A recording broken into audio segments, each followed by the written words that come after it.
Hello to all my favorite organizers. I hope you're having an absolutely amazing day.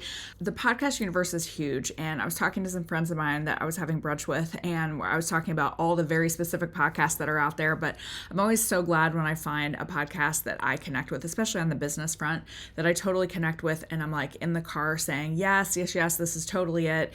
And my guest today is one of those people for me. She has a podcast that I have been listening to and really devouring for the last few months, specifically because of her take on social media for organizers. So before I get started today, though, I do want to take a second and just preface a few of the things that we are going to be talking about today.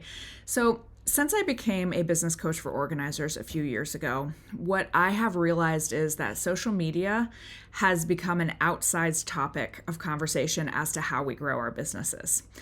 If I had a way to add up the amount of time that I have spent talking to organizers about what do I post on social media and where should I be and should I run ads, all of those things, social media is very much an outsized part of the conversation about how we grow our businesses. And I wanted to talk to my guest today because she works with organizers, interior designers, home stagers, people in the home industry all the time.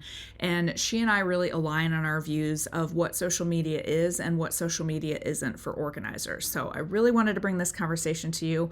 I will just preface it by saying you might not agree with everything that we say, and that's okay. Sometimes we have to have these conversations in our business to get people thinking. And it might be a topic that you're like, hey, I don't agree with this at all. Totally fine. But I do ask that you listen to this conversation and really think about the data that Kate is going to provide and really think about, hey, what is my social media strategy? What I see sometimes is people spend a huge amount of time, energy, and in some cases a lot of money chasing something on social media when it's not actually fitting with their business goals. So I'm excited to have Kate back on the podcast. She has a lot of knowledge and a lot of wisdom to share. So I hope you enjoy. We are back with a prior guest, and I am so excited to talk to her. Kate was on our podcast in episode 61, so it was a while ago, it was a couple of years ago, but I am a regular listener to her podcast, and I have just connected so deeply with a lot of the things that she has been saying that I really wanted to bring her on and have a conversation about one of my favorite / not favorite topics. So, Kate the Socialite, welcome back to the podcast. Thank you so much for having me. It's an honor to be here yet again. I love it when your listeners contact me, and I actually got a wave of that recently. So thank you. I don't Okay. know what you did on that end, I but did nothing. okay. Well, clearly they're listening to the show, your show, and then they come over to me and they're like, "I heard you on Pro Organizer, and I want to, do this and that." And I'm like, "Okay, awesome," because the people that find me through you guys are so nice, and they're Yes, they so are. professional. They really care about their businesses, so it's just a joy to be back. Well, that's awesome. We do, honestly, and I am absolutely not just saying this. We have the loveliest community of people. It's so refreshing. I mean, I used to be in a corporate job where everything was very cutthroat, and it was so lovely to get into organizing and be like, oh my gosh, people are so nice. And our people in particular, just the listeners of the podcast and the people we have are great. So I'm happy to share that with you. Well, can you give people a recap of, if they haven't listened to the past podcast, tell us a little bit about what you do for the organizing industry? Yes, and before I do that, I better give a disclaimer because he has already snorted in the microphone here. But I have my 7-month-old son with me. He is my second, and no, I have not figured out how to do Zoom calls with a baby yet. It is just what it is. So thank you for your patience. Oh my gosh, we love it. He's gonna giggle now because he thinks this is just great. But to answer your question, I run a marketing agency that specializes in helping professional organizers market their businesses simply because I really feel that marketing has gotten overcomplicated and way too expensive. It's gotten to the point where, and I have my clients tell me this all the time, I feel like I have to have two separate full time jobs in my business. One is marketing, and the other is doing the actual thing that I wanted to do. And that doesn't make any sense, and I understand why they feel that way because we are bombarded with messages that say, "You need to be boosting posts on social media. You need to be posting constantly on social media. You should be showing up in video, and then you also need to blog and you do email marketing and do all these things." Yeah. Who has time for all of that? Because a lot of the organizers I work with, they are also mothers. So, it's not like they can just drop everything whenever it feels right and then go work on their business. It just doesn't make any sense. So, we have developed simple ways that people can save money, get better return on their investment. And here's the crazy thing I'm going to throw out there because I'm sure we'll dive into it later. The return on investment for email marketing versus social is 40 times higher. Okay. So, I want yeah. everyone to, like, stop and absorb that because I Uh-huh. talk a lot about, like, it's and we're gonna talk about this, but email marketing is the most slept on thing in our business. I think it's something Mhm, that people maybe know that they should be doing, but 40 times the mhm. return. Even Yeah, I assume you're gonna agree with this with a small list.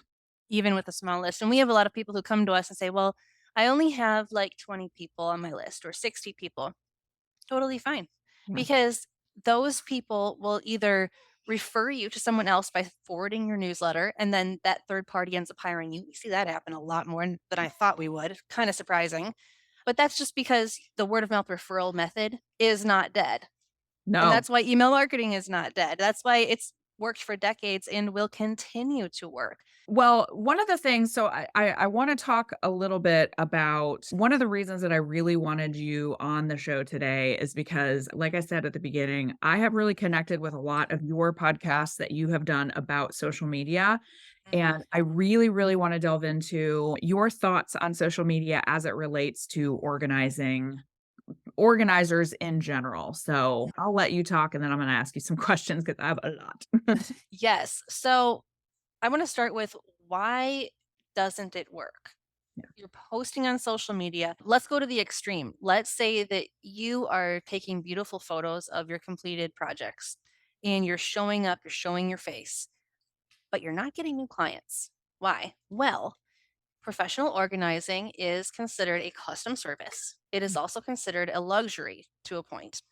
And if you're not in the business to just teach other people how to organize, there's going to be a higher price tag attached. Social media is excellent for selling cheaper retail products. That does not describe professional organizing, not even a smidge. So there's zero data out there to show that social media is good for selling services, especially custom services. So when you look at that, it's like, okay, I've got no data to prove this theory that social media is good for my business.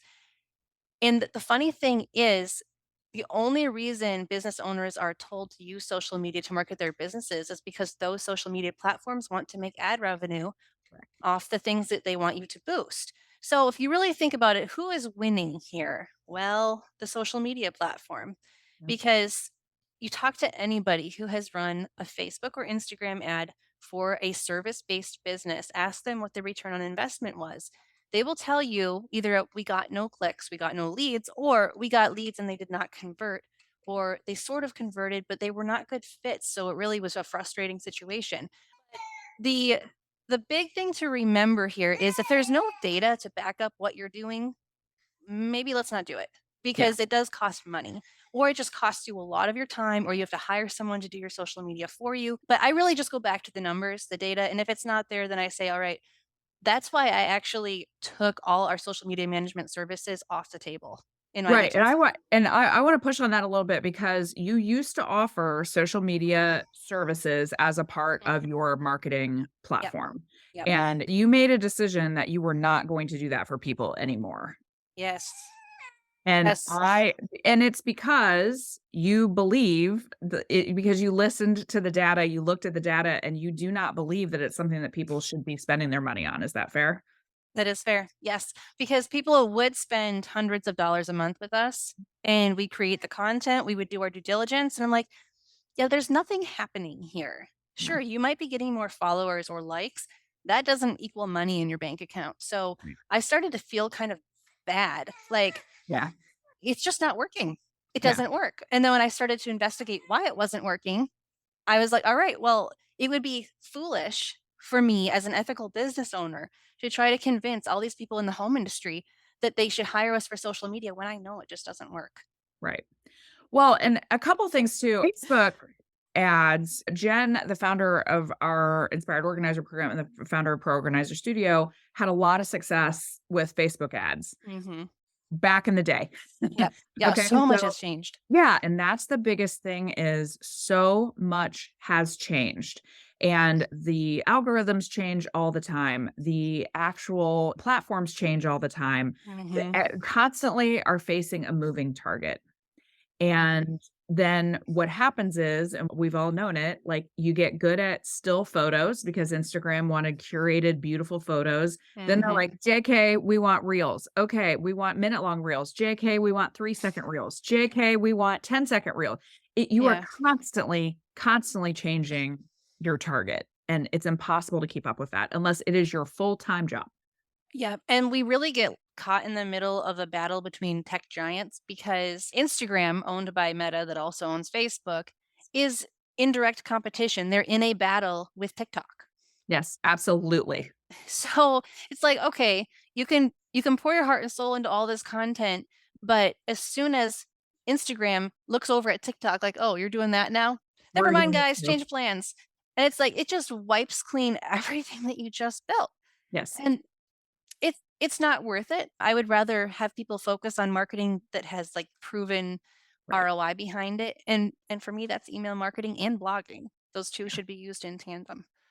Well, one of the things that happens a lot is so there's always an exception to every rule, right? And I want to say we understand that some of the things we're saying might sound a little controversial. You might be listening to this Mhm. going, "This is ludicrous."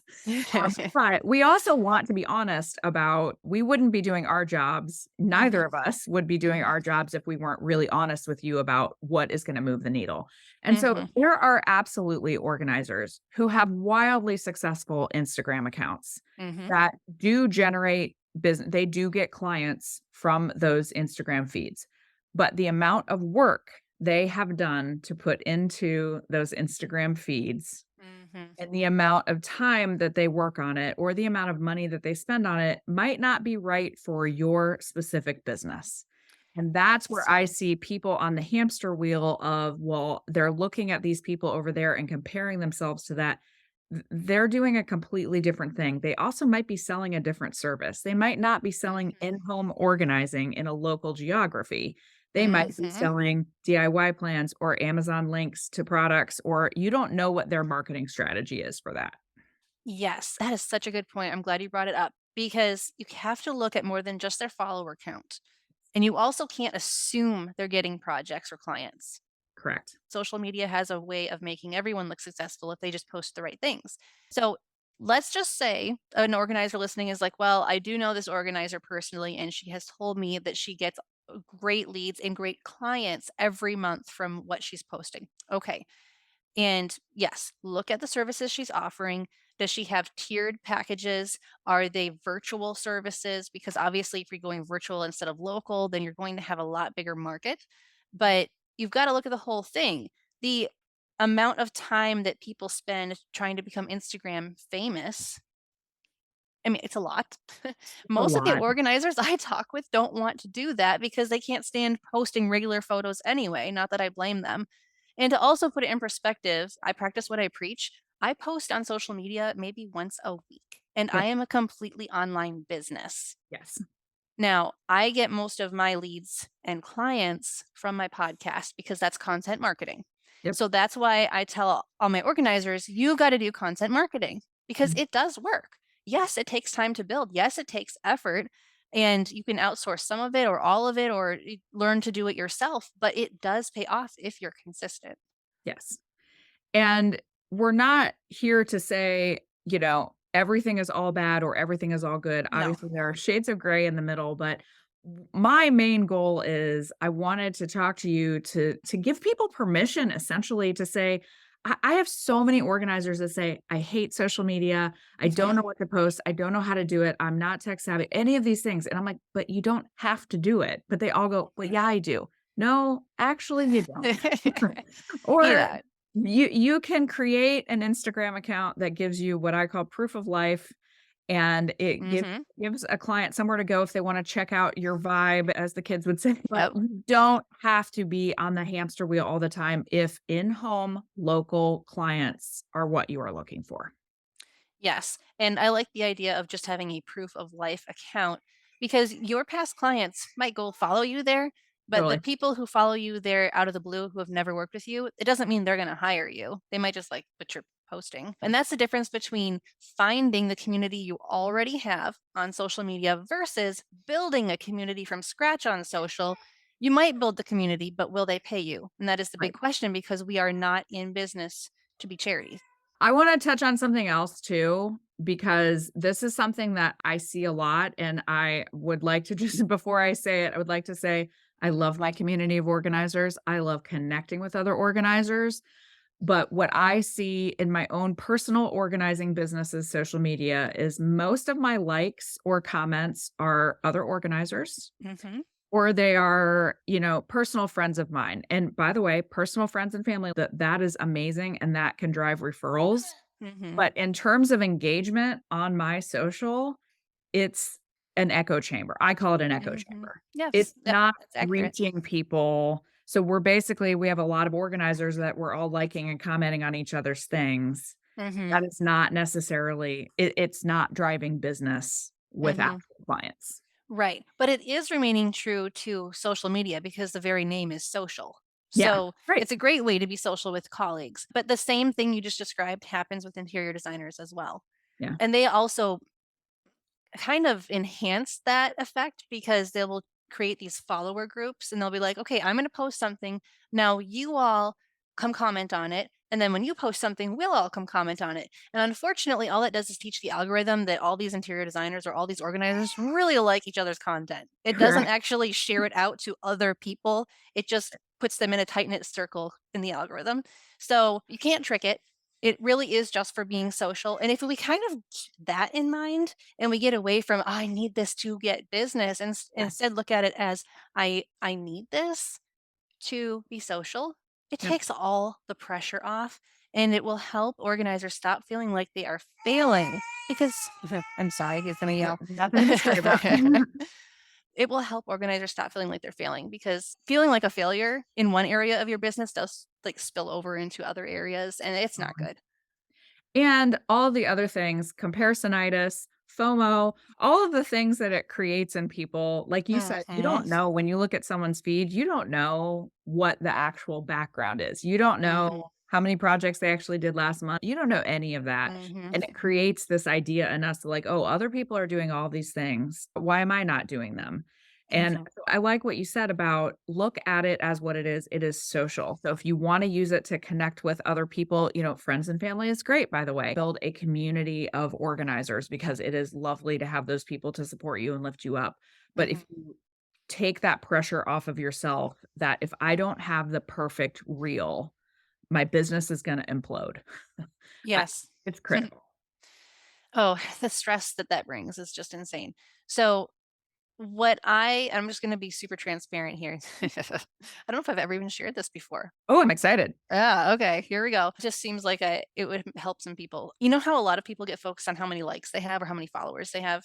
Yes. And we call it a vanity metric because it is like, if 20,000 followers makes you feel like more whole of a person, more valid versus 1,000 followers, clearly it's a sign of a deeper issue. And I can say that because that was me.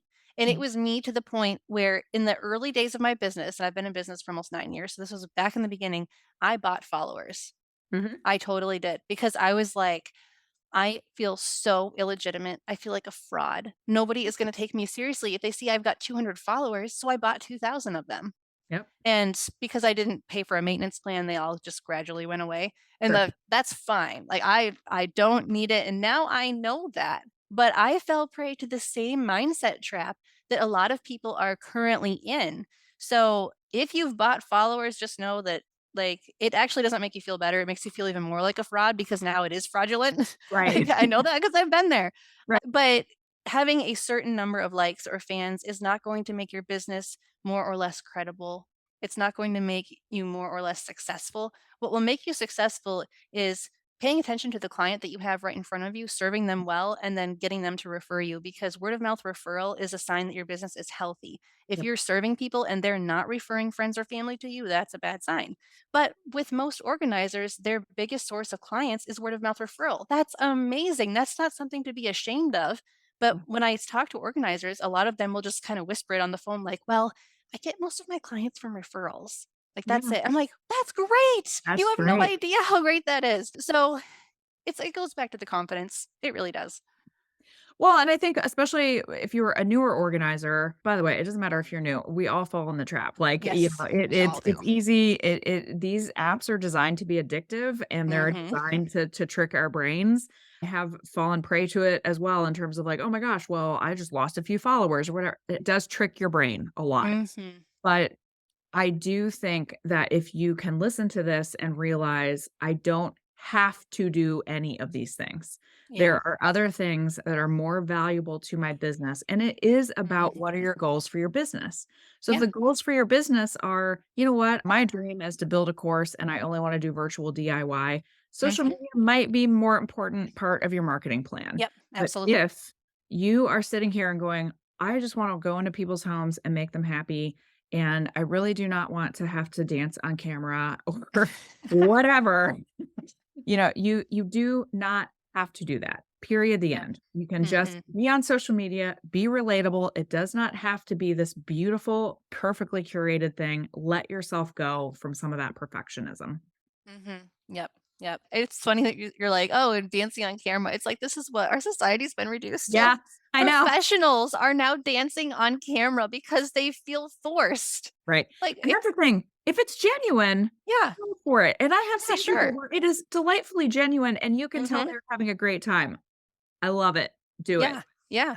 But if you're doing it because you feel like I am required to do this by some Mhm. internet law, Yeah. you don't Like, have to. what? No. Yeah. No, I've actually never even done a reel because when they Okay. came out, I was like, are you kidding me right now, Yeah. Instagram? Like, no, I'm not doing this literal song and dance for you. I am Right. not." Yeah. Well, and the funny thing is, as we're talking about, comparisonitis and chasing things, that's what and you touched on it. Instagram is just trying to be TikTok. So these Mhm. these are major billion-dollar businesses, billions Mhm. and billions of dollars, and they're trying to chase someone next door too. Like Yep. that's all that's happening. It's So, so it's so funny and bizarre.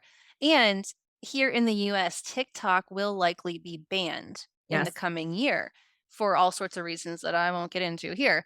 Yeah. However, it's something to keep in mind. Like, there are TikTok influencers who have amassed millions of followers. They'll get paid, a little bit, whatever. Well, what happens when TikTok goes away and all their internet fame goes away?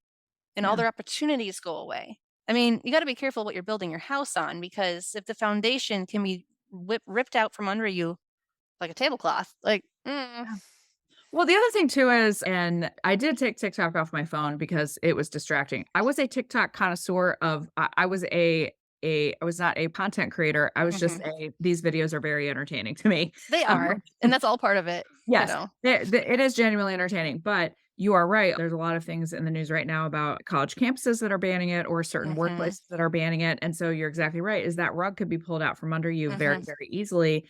And TikTok in particular, and I talk about this a lot, it all comes back when people are like, oh, I have to start a TikTok account. Well, why? Mhm. TikTok in particular, I would tell you, even way more so than Instagram, what is your goal on TikTok? How are you going to Mhm. find a client on TikTok unless you Mhm. are domestic blisters or someone who is wildly famous, right? Yeah. It starts to decrease the relevance for people that are doing in-home businesses. Yes, and also you brought up another good point. The people who become famous because of social media, it's not that doesn't mean like they're selling a product or a service. It just Mhm. means they are putting everything about their life out there and Yeah. they are like no filter. And is that really how you want to live your life as a Yeah. professional? I mean, maybe You should. somebody, and that's fine, but not me. Yep, and you have to decide for you what Mhm. works. Yep. Whether that is the amount of time you wanna spend on it or anything, but we are just here to give you the permission that it does not have to be an integral part of your marketing plan Mhm. for in-home organizing businesses. Yep. And I've had this conversation with a lot of designers and organizers and stagers, and I've never had someone respond with, "Oh, well, I'm sad now that I shouldn't do social media." Yeah. They're always like, "You just took so much stress off my shoulders. Like, I don't even know what to do." And it's like, "Well, let's go do stuff that works. It's a lot faster and a lot less expensive." Absolutely. Is there anything that we have not covered in the social media category?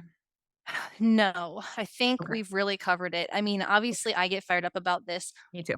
only because I don't like seeing business owners try things that don't work. I don't Yeah. like seeing them waste their money. I don't like seeing them hang their head when they're like, I don't have any clients lined up. Yeah. I mean, I've been there and it's an awful place to be. Yeah. Thank you, Kate, for that conversation. I loved talking to her. I really could talk about this kind of stuff for hours and hours, but I appreciated the conversation. And I just want you to know whatever path you take with social media, I want it to work for your business. And I hope that I've given you some things to think about today. And what I really look forward to is part 2 of my conversation with Kate, where we are going to talk about what marketing tactics are great for 2023 for organizing businesses from her perspective as a marketer. So stay tuned for that in the next few days. Until then, if you would like a little bit more of us at Pro Organizer Studio, you can head to PORoadmap.com for a workshop called the Pro Organizer's Profit Plan. It's available 24/7, and I would love to spend some more time with you there. I hope that you have an absolutely fabulous week, organizers.